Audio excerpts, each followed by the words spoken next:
И здравейте на всички, аз съм Дракс и искам да ви кажа нещо, което е много важно. Аз спирам с правенето на клипове.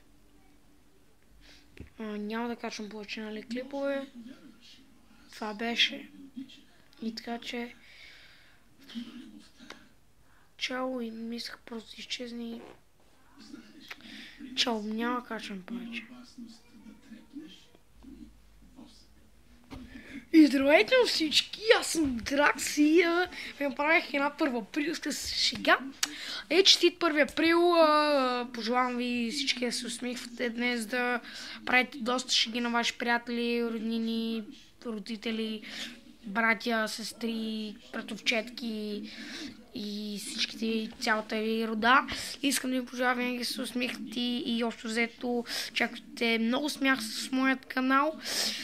И добре дошли и приятно гледане на следващите ми клипове. Честит 1 април!